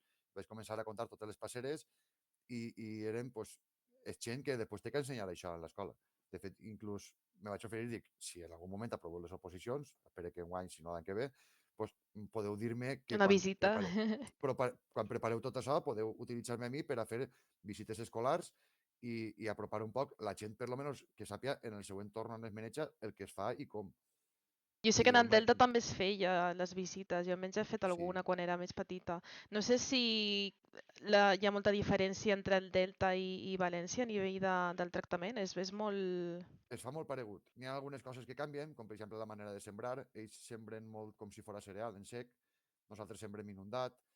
Ells els tractaments es fan en rodes en pues, nosaltres fem en rodes de goma. Vull dir, són 4 cosetes, però que en general és molt, molt paregut. Molt paregut el que es fa. Llavors el secret d'una bona paella és amb el teu arròs. Sí, sí, també. Per la gent que vulgui, per exemple, comprar a través de teu, com ho pot fer? És a través de la web, has dit, no? Sí, jo tinc la web naranjasnandodura.com. Ja vaig tenir l'altre dia una enganxadeta també en Twitter en una persona que me dia que el títol el tenia que canviar, no sé què, no quantos. Dic, mira, la web la vaig fer fa 4 anys, és el domini que me ficaren els meus amics de Bilbao i tampoc m'ha preocupat massa en canviar-li el nom i al final és el meu nom, vull dir que tampoc és d'això. Després, quan entres a la web, pots triar Està en l'idioma. català, sí, jo vaig veure. Sí, està en castellà o en català, pots fer el que vulguis i així no tens això, però bueno, sempre hi ha algun pejillero que va dir que jo no te compraré perquè no està en taronxesdurà.cat. I bueno, pues bé, pues un client menys, no per res, Bueno, està en el català, borraré. jo és el primer que vaig veure des de dalt a la teva Sí, web. està l'idioma i per canviar-lo, però bueno, sempre hi ha gent més fina, que dic jo. A Twitter és un món una mica... aigües grises, jo diria. Saps què passa? Que això ho diu molta gent també i perquè jo he parlat, bueno, perquè en totes les actuacions que faig en la tele, en la televisió sobretot, pues, conec a reporteres, a reporters, tal, i sempre quan se sorprenien de que jo havia començat tot això en Twitter i tenia, bueno, ja tenia 6 o 7.000 seguidors, que per a mi era molt, perquè jo al final no era ningú, i, i és que Twitter és molt tòxic, no sé què, no sé quantos, dic, a veure, tot depèn de com Depèn, encares. sí, sí, sí. Depèn de com t'encares tu. Jo, per exemple, només parle, sí, de polèmica agrícola parle molt també, però jo encare a ensenyar el que faig i si algo no me pareix bé de les polítiques agràries, pues les comento també. Sol clavar-me poc en política que no tinga res que veure en el camp. Això ho faig pràcticament gens o alguna volta molt rara. Entonces, si tu encares el teu elenco de seguidors, la teva comunitat, que diríem, a que sempre estàs queixant de tot i aportes poques solucions, pues, el que sempre tindràs de retorno serà que aquesta gent pues, serà igual que tu. I si jo encara la meva comunitat que veguen com se treballa en el camp, el que fem, ho intento explicar-ho tot, i quan sol fer algun vídeo reivindicatiu, sol donar els pros i els contres, i la meva opinió no sol tindre ningú problema. A veure, lleva de que me diuen que parla en castellà en els vídeos d'Instagram, pues, lleva d'això no sol tindre més polèmiques d'aquest No, i tipus. que també els seguidors fan molt. És a dir, Sí, la bossa que tu et creïs, també, jo quan entro, per exemple, al principi em sortia tot en castellà i ara d'haver seguit tota comunitat catalanes, és sí, entrar i ho tinc tot en català. Vull dir que al final també fa molt una mica el teu cercle que tinguis sí, i les notícies diàries que et van sortint. claro. De la teva formació em vas dir que també ha influït una mica en la manera de treballar en la terra. Jo no sé quines tecnologies, a part de tot el que ens has explicat, a nivell també de tractors, a nivell també, no sé si utilitzes el portàtil o l'ordinador per fer algun tipus d'anàlisi de collita o és més manual? Vale, començo per el final i així anem tornant enrere. A nivell d'anàlisis de collites i de rendiment, sobretot, jo utilitzo un programa de gestió agrària que me vaig comprar fa, jo què sé, 10 anys, des del 2014, 10 anys, perquè me va aparèixer un programa, a part de que era barat, era molt interessant i s'utilitza molt fàcil, és molt intuïtiu i a primera hora jo ho feia pues, en llibreteta i en Excel. De fet, la llibreteta continua tinguent-la, que està així. La llibreteta continua tinguent-la i ho feia en Excel. Però clar, al final vaig dir, necessito un software més potent per a el que estic fent jo, em vaig comprar este programa. El programa funciona de la manera de que jo tinc totes les dates, tots els datos introduïts al programa, totes les parcel·les que tinc, de què és cada parcel·la, l'any de plantació, les varietats que tinc, i tots els productes que utilitze, tots els tractors que utilitze, els aperos de cada tractor, tot el que jo li enganxe a cada tractor. Entonces jo automàticament, quan li dic que avui he estat 2 hores en aquesta parcel·la fent aquesta faena en aquest tractor, ell ja me trau el que són els comptes dels gastos que té aquesta parcel·la. Oh, Quan wow. puc, sí, automàticament. Entonces, perquè, per exemple, jo agarré un tractor en l'atomitzador, vaig a fer un tractament. Jo automàticament, des del mòbil mateix, que tinc l'aplicació també, li dic, he estat 2 hores en este camp, en este apero, en l'atomitzador, i he utilitzat aquests 3 productes a tant per 1.000 i he tirat 3.000 litros, per ficar-te un exemple així ràpid. Ell ja sap que aquests productes valen tants diners, perquè jo li ho he ficat prèviament quan els ha comprat. Sap que aquesta faena en aquest apero val 50 euros per hora. I després sap que jo coste pues, 11 euros en 34 per hora, que és el que val el món autònom més les hores de faena i tot això. Entonces me calcula que jo, com valc 11 en 34, pues, la meva faena ha costat 22 en 68. Que això però val 50 euros l'hora, pues 100 euros més. I que aquests 3 productes valen tants diners, al final aquesta feina t'ha costat 300 euros. Ixe dia. I ho tinc tot guardat ahir. Entonces, quan arriba l'any, jo li dic, pues d'aquesta parcel·la tret 10.000 quilos. A tal preu els ha venut, tants diners. Vale? I el rendiment pues, és un 12%. És un menys un 1%. Me troba automàticament el Wow. rendiment que ha tingut en aquesta parcel·la. Perquè així jo també puc traure dades que me diguen vale, aquesta parcel·la ja portes 3 anys que pràcticament el benefici és el mateix que... O sigui, el benefici és zero. Els ingressos i els gastos són els mateixos. Vale, pues I aquestes m'imagino taronges que ja estan... també el preu de les taronges i tot això també va Claro, derivat de tots aquests costos, que és una cosa que el claro. consumidor sí que més o menys s'imagina que els costos venen també de l'explotació i del treball, però no s'imagina tot el que estàs comentant. Almenys jo Les no ho que, veia tan gran. les que venc jo directament al consumidor, que ve a ser més o menys un 30% de la meva producció de taronges, sí que aquest preu el fique jo. Després, en les altres dos varietats que tinc molt més volumen, i sí que me guardo una part, però l'altra la venc directament a comerç, ahir el preu normalment el fiquen ells. Bueno, el fiquen ells. Si ells intenten ficar un preu, tu negocis i, en fi, si al final altre curs que també hem fet alguna vegada de joves ha sigut tècniques de negociació per als preus. És el que anava a dir ara mateix. També la Sí, negociació és una altra no? Habilitat que sí. necessites també per ser productor. Sí, entonces nosaltres també hem fet algun curs de tècniques de negociació per a un poc pues, saber per on van els tirs, què et pots fer, fins on pots estirar la corda i tot això. Entonces ahí sí que el preu el fica un poc més l'almacén que tu. Pues, tu si t'és d'acord el vens i si no, pues t'esperes a que pugi el preu o baixe. Què passa? Que a l'utilitzar tot això, jo, pues, en aquestes 2 parcel·les, el que faig és, quan venc la taronja, dic, vale, collit tants quilos a tal preu, tants diners. I el rendiment automàticament me'l trau i me diu, què passa? Que en una parcel·la de taronja és vella, pues que tinc, que té 37 anys, de moment jo porto els últims anys traguent un rendiment prou bé i no me planteja arrencar-la. Però n'hi ha altres parcel·les que tenen aquesta edat que igual estàs 3 anys seguits pagant gastos i ingressos més o menys el mateix. I dius, vale, quan ja porta 3 anys aixina és perquè aquesta parcel·la ja necessita una renovació. Entonces tu en la teva programació a 15 anys vas programant-te que aquesta parcel·la l'any que ve vas arrencar-la, va deixar de produir durant 6-7 anys i tindràs que tirar mà dels diners que guanyes de les altres parcel·les. És un poc una roda i així tens que estar sempre jugant a curt plaç, a mig plaç i a llarg plaç. Això, pues, l'experiència també ha anat donant-me. I que, en certa manera, a mi també m'agrada molt l'economia i també pues, he llegit llibres sobre com portar la teva empresa a nivell, pues, això, a nivell a curt plaç, com per exemple podria ser l'arròs, que el sembres en un any i això ja traus collita, altres inversions a mig plaç, com poden ser tractors o plantacions de taronges o caquis, i les inversions a llarg plaç, que són ja pues, coses que tingues que plantar, o la nave industrial que me vaig comprar fa 5 anys perquè necessitava tancar els meus tractors. Perdó. Entonces, jugues un poc en aquesta tessitura i aquests rendiments t'aprofiten per a fer un poc aquesta programació a mig i llarg plaç i no ofegar-te com vaig fer els primers anys a nivell econòmic.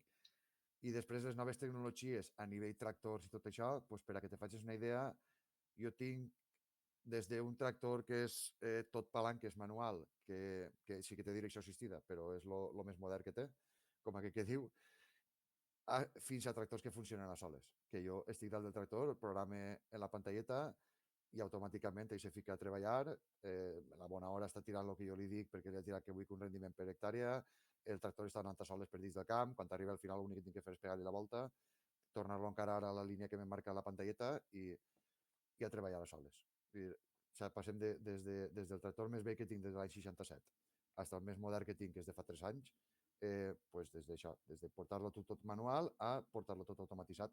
Inclús avui dia ja n'hi ha tractors que inclús les xirades te les fan a soles. Vull dir, la tecnologia avança i s'ha d'aprofitar per aquestes coses.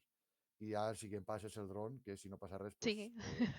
o a principis de l'any que ve o a finals de l'any que ve, segurament ja adquiriré un dron per a poder canviar els equipos de tractament herbicides i fungicides que utilitzem en l'arròs, que són de barres d'estes de 16 metres d'ample o de 18, canviar-lo per el dron i aquests tractors desfer-me d'ells i tindré 2 mal de cas menys.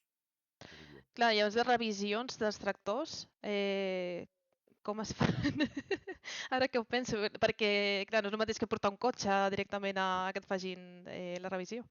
Per a que te facis una idea, un llaurador o un ramader a dia d'avui és administratiu, mecànic, fontaner, electricista, obrer i crec que de lo que menys sap és d'agricultura. De tot l'altre ha de saber, per una senzilla raó. Portar un tractor al taller te costa 50, 60, 70 euros l'hora de reparació. Quan tens una reparació gorda, les hores en el taller passen volant. I les peces que s'han d'enviar, m'imagino. Les peces ixes ahir no t'escapes. Les peces s'has de pagar totes i ahir no n'hi ha tutia. Però nosaltres el que fem és intentem totes les reparacions dels tractors fer-nos-les nosaltres en casa. S'ha penjat. Ai, ai. S'ha caigut el Nando. S'ha perdut el Nando. A veure si pot tornar a connectar-se. A veure si el podem recuperar.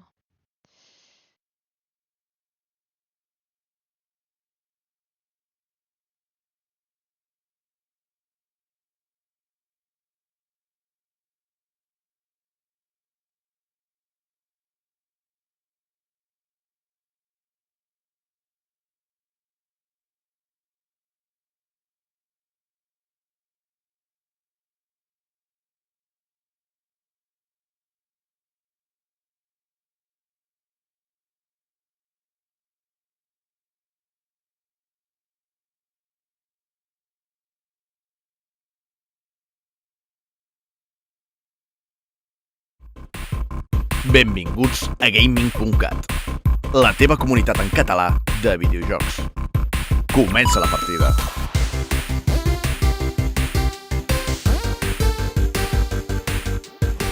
Ui! Molt bona, Buti. Tu has guanyat el partit.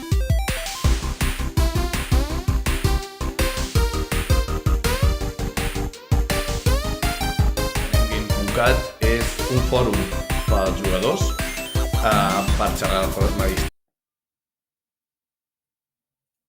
A veure si es veu. Sí. Ara, Vale, estem ahí. no sé què ha passat, hi ha hagut una petita caiguda, però ja hem tornat un altre cop a recuperar-nos. Tecnologia, és el castellà. Estàvem parlant de la revisió dels tractors, Sí. que clar, vull dir, per enviar les peces a, imagina't, no sé, una roda, no sé si això ho heu de demanar a fàbriques específiques o coses així. A veure, no, al final que fa rodes de cotxes fa rodes de tractors també, vull dir, més o menys, però nosaltres tenim les marques i tot això, tenim tallers de rodes així en el poble, aleshores no n'hi ha problema perquè ens serveixen el que necessitem, no n'hi ha problema. Entonces, el tema està en que nosaltres intentem fer-nos-ho tot, per exemple, un canvi d'oli de filtros, jo què sé, l'altre dia, per exemple, vaig estar jo reparant el canvi de marges d'un tractor. Per què? Pues perquè els tractors, al ser grans, sobretot els grans, ho tenen tot a la vista. Entonces sí que és veritat que tu perds més temps que un mecànic, però les hores teues pues, valen més barates que les d'un mecànic.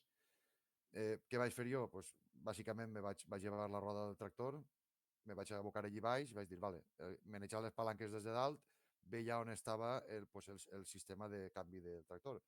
Dic, vale, pues això és tan fàcil com primer li vaig fer fotos per a no enganyar-me després, vaig desmuntar les peces, vaig tocar al taller i li vaig dir, mira, necessito aquestes peces, vale, pues t'envia les referències. M'envia el despiece del tractor, jo li dic, vale, referència 1, 2, 7, 8, 4, 5, 7. Li les envia, ell me les aconseguís, vaig a per elles i les torno a muntar jo. Has dit treure la roda i Sí. com les treus? Perquè hi ha algunes que són enormes, vull dir, no sé Sí, si... més alta que jo, la roda. Ahí l'únic... A veure, la cosa és que tu pues, agarres la Fenwich per darrere del tractor, l'alces un poquet, o en la mateixa roda l'agarres per dalt i l'alces, fiques uns tacos o un la meva moto, els tacos es fem en madera de taronxer, fiques els tacos, deixes la roda elevar, traus tots els tornillos, una volta està la roda a ficar, i automàticament en la Fenwich mateixa te la poes, te la dus fora, la deixes per allí tirar per qualsevol lloc, i automàticament ja tens una visió més gran del que hi ha. De fet, en Instagram n'hi ha vaig pujar un vídeo ui, crec que en Twitter també. Vaig pujar... No, Instagram no l'ha pujat encara. Vaig fer un vídeo sobre pues, l'antes i el després i de les palanques i tot això. Automàticament, quan ja tens les palanques a la vista, te fiques a desmuntar i pues, vas fent fotos de tots els passos per després no enganyar-te muntant-ho després, que sol passar també alguna volta. I una volta ja ho tens tot això fet, pues, veus que funciona bé. Si funciona bé, bé, que t'has enganyat en algo i no ho pots solucionar, pues toques al mecànic i ja te ve i te salva del papelón. Però les coses fàcils sí que les fem totes nosaltres. Sobretot canvis d'olis, de filtros, alguna tonteria que es veu fàcil que s'ha trencat, les llums dels tractors que cada 2 per 3 estan trencades o de remolques. Tot això ho fem, intentem fer nosaltres i per això t'he dit que tens que aprendre d'electricitat, de mecànica i tot això. Te'n vas, per exemple, a una parcel·la de rec per de goteig o tens una idea de fontaneria per veure quines tuberies gasten així i quin no, o també estàs perdut. O un marge que cau i l'has de refer, doncs has de saber fer pasta encara que sigui un poc de formigó. Doncs nosaltres tot això ho fem, intentem fer-ho nosaltres per això, per a intentar estalviar-nos alguna de diners i que se queden en casa, clar. Clar, tot això que m'estaves explicant, tu has dit que portes relativament 4 anys, més o menys? No, 4 anys portava en la Més... venda, La venda, vale. de llaurador des de 2012. Clar, nosaltres després parlarem sobre crisi climàtica, després ho portarà el Felip més endavant. No sé si des de l'any que vas començar fins ara hi ha hagut molta transició sobre el clima, sobre més calor, més inundacions. Tot això creus que anirà cap a més? Has vist alguna evolució que va creixent? A veure, en certa manera, jo en els cultius el que ha vist els últims 12 anys ha sigut que cada any és d'una manera. Vull dir que sí, que fa 30 anys n'hi havia riuades, que ara n'hi ha més, que probablement ara n'hi haurà més que antes, jo no soc futuròleg i tampoc vull desmentir a ningú científic. Entonces, jo el que veig és que en els últims 12 anys, jo he tingut, per exemple, un camp de caquis que els últims 5 anys només l'ha collit un, per diverses inclemències meteorològiques, però també m'han dit la gent major que això és una zona que és propensa a pedregades, o sea, a granissades. Entonces, ¿qué pasa? Pues que ahí, pues, any sí, any no me graniza en ese camp, i després l'any que és bo es cull, i l'any que no és bo, pues, com enguany, m'han trat ahí auia i no s'ha pogut entrar al camp a collir. Entonces, va un poc a anys. Ara han tingut 2 anys o 3 de molta sequera, 2 anys de molta sequera, sin embargo, ara la sequera ja s'ha acabat. Entonces, va un poc a cicles, cada any és d'una manera. L'any passat en estiu, en el 2013, va ser un estiu molt calorós, això sí que ho sabem tots. Diuen que enguany ha sigut més calorós, quan realment nosaltres en el cultiu hem notat el contrari. Que curiós. Però, bueno, al final les dades estan ahí, que són les que tenen els medidors i són les oficials, però nosaltres, per exemple, per al cultiu de l'arròs, l'any passat notarem que en el mes d'agost, tant de dia com de nit, va fer molta calor les 24 hores del dia. Sin embargo, enguany, el mes d'agost, jo no sé si és que ha fet més calor durant el dia i més frescor durant la nit. Quan dic frescor és que a lo millor de dia te fa Humitat, 32 graus no? i de Potser? nit te'n fa 22 o 23. Però la planta ja no respon igual a això a que faig una mitja de 30 graus al dia tot el dia, fins per la nit en faig a 28. Enguany l'oscil·lació de temperatura ha sigut molt més exagerada durant el mes d'agost, que és quan la planta necessita espigar i respirar per la nit, que l'any passat, que va ser una campanya amb produccions més baixes per això, perquè no va fer fred per la nit en agost, sobretot a partir del 10 d'agost. Quan dic fred me referís a això, que baixen les temperatures 10 o 12 o 15 graus, que és algo normal en esta zona d'ací. I que de bon matí faig molt arrossar, n'hi ha molt de plugim, i tot això enguany sí que ho han tingut. Entonces diuen, és que enguany ha sigut el mes d'agost o el mes d'estiu més calorós que l'any anterior. Sin embargo, la sensació que hem tingut nosaltres i els arbres i els cultius ha sigut diferent. Però perquè pot ser que hagi fet més calor durant el dia i més temperatures més relaxades durant la nit. Sempre tenim, enguany, per exemple, no hem tingut ningú episodi de ponentada d'estos que t'ofegues pel carrer en tot l'estiu. L'any passat era dia darrere dia el mateix. Així, per exemple, plogueren 220 litres en 2 hores el dia 14 de setembre del 2023 i des d'entonces no havia tornat a ploure només que 4 ratets i per molestar, que dic jo. Sin embargo, ara ha tornat a ploure, ja la sequera pràcticament no es parla d'ella, els pantans estan plens i els arbres respiren. Ara necessitem que faci frescor, que ara, per exemple, estos dies sí que està fent unes temperatures molt baixetes, que l'any passat en tot l'hivern no les va fer, es va passar des de pràcticament el 15 o 16 d'octubre fins a febrer o març fent ponent, vent de ponent, és un vent molt sec, no van baixar les temperatures en ningú moment durant això, i sí que és veritat que hem detectat que enguany hem tingut més incidència de plagues en els cultius Plagues. que l'any. Sí, clar, al no fer fred en hivern les plagues no es moren. I, per exemple, doncs, hem tingut més incidència d'aranya, més incidència de cotonet de Sud-àfrica, més incidència de trips, més incidència de totes les plagues que, si en hivern fera fred, conforme està fent aquests dies, i les plagues desapareixen i quan ve la Desapareixen, clar. primavera tornen a eixir. Però, inclús en les taronges se nota que en algunes varietats en especial hi ha un fong que es diu clareta que com que abomba la pell i els anys que no fa frescor per aquestes fetges és més exagerat. Enguany, per exemple, no estem notant tant animalà com a 3 anys.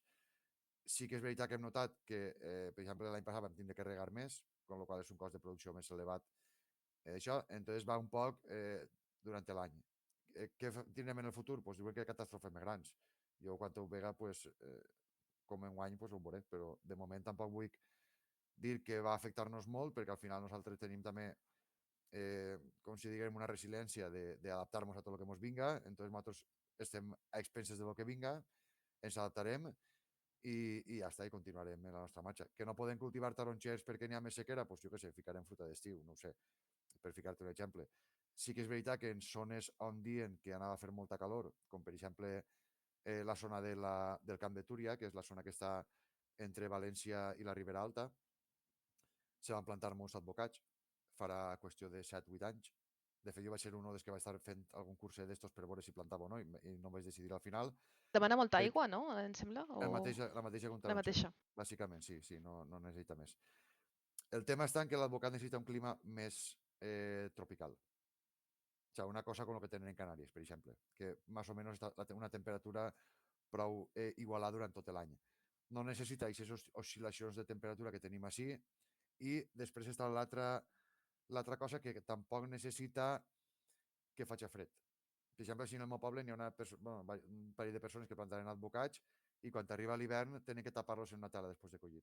Una tela se diu, una tela blanca que utilitzen també en hortalissa moltes voltes, que es Sí, diu he una vist manta algú. tèrmica. Sí, sí. Una malla tèrmica.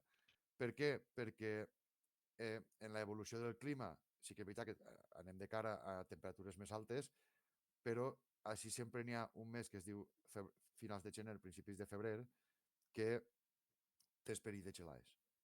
Entonces, als cultius tropicals això no els agrada. I de fet es deixa tremolant. Sí que és veritat que en la zona on estic jo, per exemple, jo tinc una parcel·la així a l'altra part del riu, i que m'ha inundat, que és una taronja que se cull a partir del mes d'abril, abril-maig. En 37 anys des de que el plantà mon pare, eixa parcel·la l'ha gelat 2 vegades, vol dir que ha arribat a temperatures per baix de zero durant moltes hores en el mes de febrer-març, però en 37 anys ha passat 2 vegades, l'any 2005 i l'any 2006. I aquests 2 anys no va fer collita. La taronja és molt menys sensible, o sigui, és molt més resistent al fred que l'advocat. L'advocat, si passa això 3 anys seguits, oblida't Ja no perquè la surt. planta ja està morta.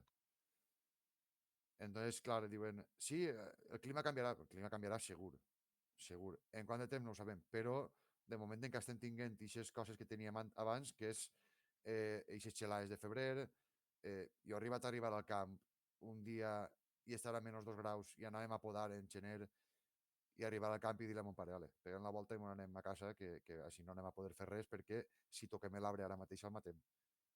Perquè n'hi ha zones que són més propenses a aquestes gelades hivernals, que per altra part a l'arbre no li fan massa mal si no el toques perquè l'arbre està dormint en aquesta època. Entonces, Clar, clar, clar. va un poc per ahí l'assumpte. O I sigui, tu has de saber molt en cada zona on plantes, què plantes i per què. I, clar, a part de on plantes i per què, també has de preveure insecticides i antifongs per tots aquests tractaments, perquè m'imagino que també els arbres deuen tenir la seva problemàtica. Tot això que de cara a un futur, estic parlant ja dels pesticides i dels fongs, m'imagino que hi ha requisits europeus que us demanen tenir... No sé si era... Vaig llegir alguna cosa sobre tractament de químics, que no sé si a tots us impacta, i també a utilitzar segons què us demana la Unió Europea. És a dir, m'imagino que hi ha com certs requisits, tractaments que diuen aquests sí es poden utilitzar i aquests no. Correcte. Nosaltres tenim autoritzats certs fitosanitaris, que els fitosanitaris com si diguérem la medicina que gastem els humans. Vull dir, l'arbre està mal, té un atac de poll roig de Califòrnia i se trata en espirotetramat o en múliga, en piriproxifen.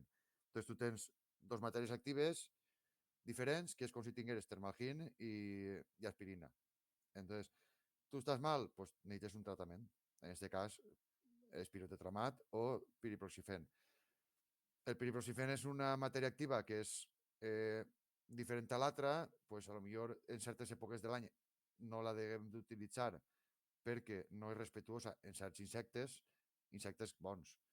Entonces, després tenim una altra matèria activa que sí que és respetuosa en aquests insectes. Entonces, depèn de l'època de l'any on tu tinguis que utilitzar aquests dos insecticides, per dir-te'n dos, és igual que l'èpic, que no me recordo la matèria activa que era, l'acetamiprid, que aquesta matèria activa no la pots utilitzar en floració. Per què? Perquè no és bona per les abelles.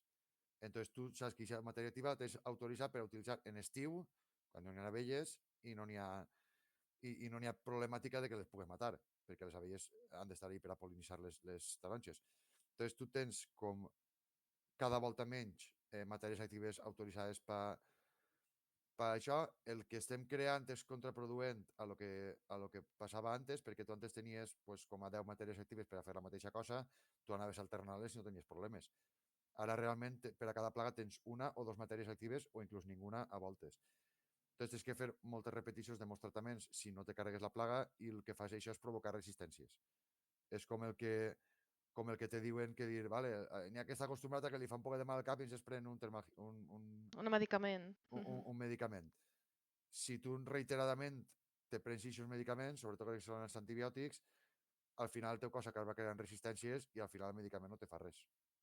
Entonces, nosaltres tenim que anar un poc jugant en la falta de matèries actives que tenim, en com anem utilitzant-les només quan és necessari per a intentar no provocar aquestes resistències i poder anar jugant en elles perquè el futur és a la reducció d'aquestes matèries.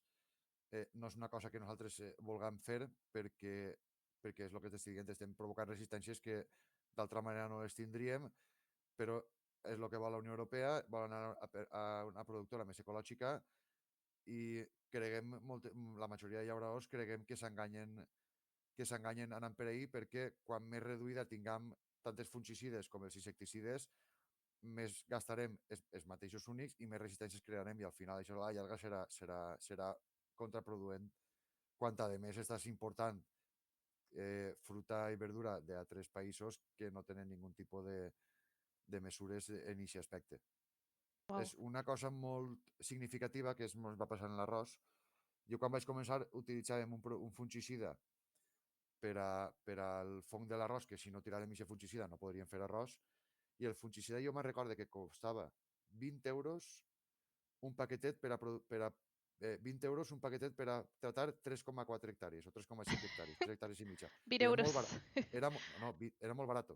És O barat. sigui, en 20 euros tu podies tratar 3 hectàrees i mitja. Vull dir, és molt barat.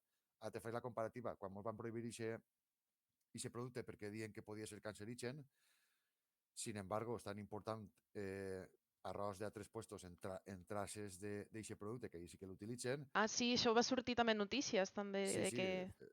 I de fet, ho les publicarem tomàquets nosaltres. també, no? Bueno, els tomàquets ja i tota la verdura que ve del Marroc que està regada en òvies fecals, vull dir, això ja és per riure.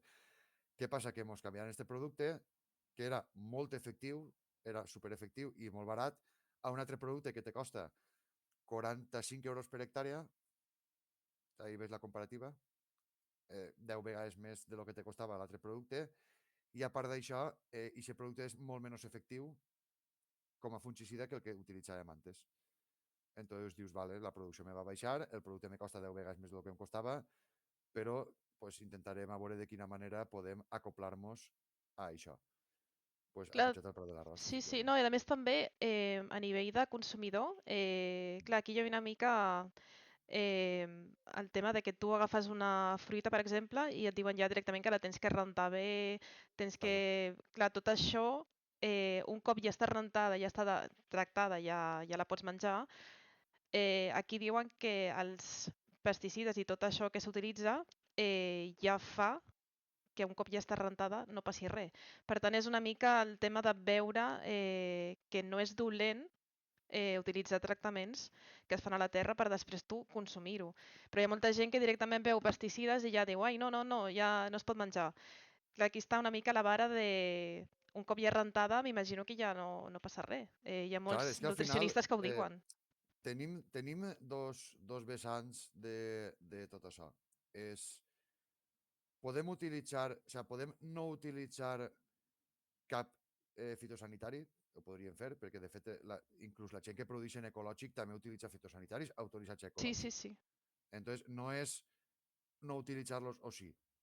Però, tu quan vas a comprar, si la fruita i la verdura normalment ja està relativament a un preu, no, anem a dir, no barato, depèn també en el que ho compares. Però jo podria fer una producció d'arròs sense utilitzar aquest fungicida, per exemple, però clar, en vez de produir 8 o 9.000 quilos per hectàrea d'arròs, en produiria 4.000 o 5.000. Què voldria dir això? Que automàticament l'arròs pujaria el doble. Clar. Perquè jo necessito tenir una rentabilitat del cultiu. Entonces, què és el que vol la societat? Perquè la societat vol menjar barat. En general. Vull dir, segur que n'hi ha algú que està dispost a pagar més diners per alguna cosa. Però vol fer-se cubates a 15 euros i després un quilo d'arròs pagar-ne 1 euro. quan Sí, tenen un sí, quilo sí, d'arròs minxes 10 vegades i el cubat el dura 10 minuts. Per almenys a mi. No, no, a tothom, a tothom. Per anar acabant, ara passarem a Cims Addictes, que també ho fa una persona de València, de Cimer Valenciana. Ja la coneixeràs després. Per anar acabant aquests últims minuts, per qui ens estigui escoltant, si volgués emprendre dins del món de l'agricultura, què els hi recomanaries? Pues a veure, podria recomanar que s'ho pensen bé, o sigui, no que s'ho pensen bé per a que no ho facin, sinó que s'ho plantegen bé, que facin sobretot un estudi de mercat, que veguen quines necessitats n'hi ha. Si no tenen clar tampoc, a veure, al final, depèn de la zona on visques tu, pots accedir a uns cultius o a uns altres. Sobretot que no es fiquen nerviosos al començar, perquè començar és dur, com en qualsevol tipus de negoci, que miren bé totes les opcions que tenen, sobretot que antes de començar ja tinguin clar on van a portar aquesta producció. Per exemple, jo què sé, el que té el mela, pues, que té que anar a una cooperativa a portar la mela, pues, primer té que anar a la cooperativa, informar-se de tot, sobretot informar-se i formar-se. Per a començar un negoci tens que estar informat de tot, de quines són els pros, els contres, què vas a fer en la teva producció, com vas a fer-la, i una volta tingues tot això, ja és quan te'n vas al banc, demanes un préstec i comences. O si tens l'ajuda de les famílies o tens algun ahorrat, tal. El més fàcil que diria sempre és començar fent hortalisses, perquè són cultius relativament curts, de 3-4 mesos, i que te poden donar un rendiment més ràpid de lo que... Però, clar, també has de mirar a veure quines hortalisses, com les plantes, quins són els problemes que poden tindre. Sobretot és això, la formació és imprescindible en tot això i no voler començar i fer-te ric als 3 dies. Que sí que de l'agricultura es pot viure molt bé i si te ho muntes bé pots arribar a tindre uns bons ingressos i viure bé, però has de treballar. O sigui, així ningú regala res. I d'una manera o altra tu has de treballar-te lo teu, buscar-te la teva clientela, buscar els puestos on vas a portar-ho i esforçar-te d'una manera que potser en altres feines no ho faria. I, sobretot, tindre assegurar la collita, que això jo crec que és el més important del món, perquè en les inclemències meteorològiques que tenim és precís tindre un seguro darrere, que, vamos, que jo, si no fora per això, ja hauria tancat. Moltes gràcies. Per acabar, l'últim, què és la cosa que més t'apassiona d'haver fet aquest camí? Amb què et El ferro. quedes? El ferro. El O ferro? sigui, per a que te facis una idea del que tinc així. Te ho vaig ensenyar. Entonces, a mi lo que és la maquinària m'encanta. O sigui, jo me'n vaig a la Fira de Tractors de Saragossa, que és cada 2 anys, i allà estic tot el dia en els ulls ben oberts, com si m'haguera fet alguna cosa que no es pot dir per així, i me passo tot el dia així mirant maquinària, mirant-la per dins. O sigui, a mi el que és la maquinària m'encanta, la tecnologia que utilitza aquesta maquinària encara m'agrada més, i si tinguera diners, vamos, si tinguera diners, pues, tindria el tractor último modelo, en el millor GPS que n'hi ha, en el millor volant automàtic, per a poder treballar, perquè també, per altra part, això el dona una comoditat a l'hora de treballar que no te la dona altra cosa. Però, vamos, tot això del tema de la tecnologia i de la maquinària a mi m'encanta i, vamos, no ho sabia fins que no vaig començar. És a dir, la tecnologia per tu és positiva i és una cosa que es pot aplicar perfectament en terreny agrari. La tecnologia a dia d'avui en l'agricultura és vital. És vital, que sí que és veritat que per algunes feines pues, continuen servint-te pues, els tractors de tota la vida i pots fer-les i no té massa importància. Però quan ja comences a agarrar un volum de treball important, sense la tecnologia no podrien treballar. Perfecte. Doncs ha estat un plaer. Fem una petita pausa i ara entrarem amb Cims Addictes. Per tant, no marxeu d'aquí, doneu suport i actualitzeu el marcador. Moltes gràcies.